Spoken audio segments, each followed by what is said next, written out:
Hello, my name is Ashoka. I'm an anesthesiologist and I work in simulation and team training in Singapore, National University Singapore. So we have written 4 pieces of articles about how academic centers have to be ready, how pregnant mothers during their labor with COVID can have problems, and a few more on this. I talked to people from Hong Kong, Taiwan, Malaysia, maybe some parts of China, and my colleagues in Canada, and of course, a lot of you with India. So the point here is the country might go on a lockdown as a separate system within your districts as administrators and healthcare providers. How are we ready in handling this? So let give me a perspective of what's happening. So you have 1,000 suspects. A suspect is by criteria who has had an exposure or has traveled from somewhere and he has these symptoms of some sort. So when you look at them, presently we are going by fever, right? We're going to check if they have temperature. If there's no temperature, which is in the case where 20% of them get loose, 200 is off the society. And I can cheat this system. My colleagues who have come from overseas have entered through the border into the places where we stay by taking paracetamol. So they can cheat the system, cross across, and they can go to their home because home is heaven, right? But they have had exposure. That's a problem. So we lose 80%, we lose 20%, which is 200 out of 1,000. And then we're going to do a swab. Of this swab, only 90% sensitive, we lose another 10%. So that's 250. Out of 1,000, 250 who have actual fever without cheating, we get to lose them. Now let's go further. After we do the swab, we see that there is a chance that the percentage, the 90, which is around 700, almost 80% of them is mild. So you don't really need actually a hospital care.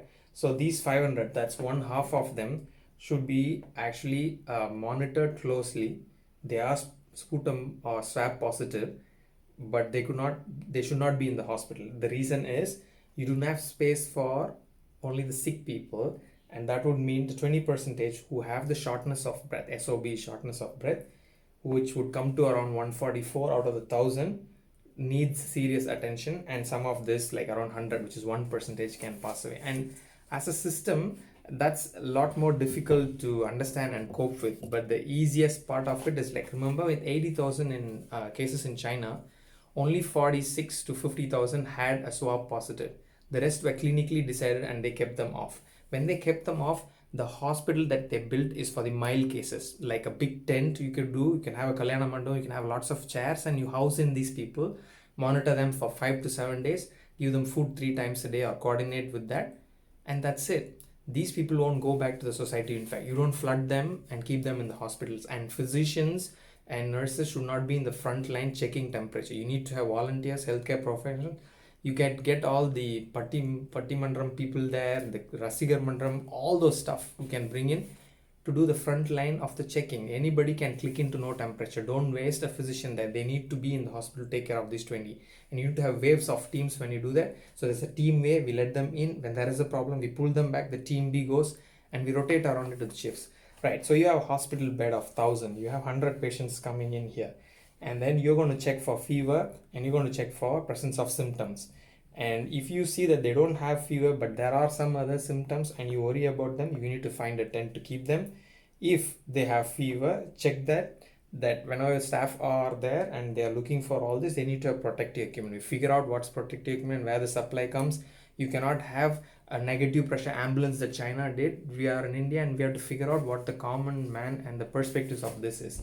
Then the next point I would like to make is, okay, the virus comes, it takes 3 to 5 days to present the symptoms, and it's around 7 days that you would actually pick them up into mild and severe. In the meantime, they can be actively shedding. One of the ways of shedding is they can get it through their stools, and you flush the toilet, it bubbles up to form aerosols and it spreads. Now that is a difficulty for us. We were thinking it's always respiratory, and you see 50% of them are asymptomatic and they shed it, and that is going to be difficult. So how said, long story short, stay at home actually means you have tagged them, right? You need to know what they have to. You need to figure out how we monitor that. Sure. And we call them by video call to check where they are, and we have neighborhood watch. We have kind of public who let the police know, and we have CCTV on outside.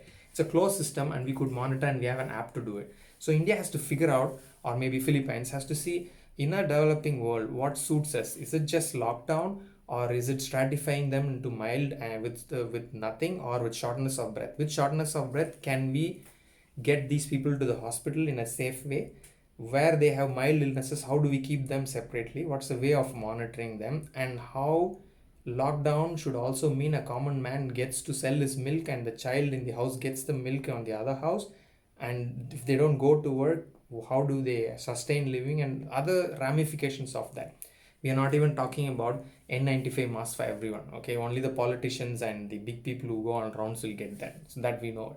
So here we are showcasing Pondicherry as a place which has a coordinated system which takes input from the experts in public health. I spoke to a lot of them, and then you as the field administrators figure this out, and we can do it in a coordinated effort. I can get information from the National Center of Infectious Diseases here, from US, and from maybe France and Singapore. But as the information unrolls, we can do this in a positive way.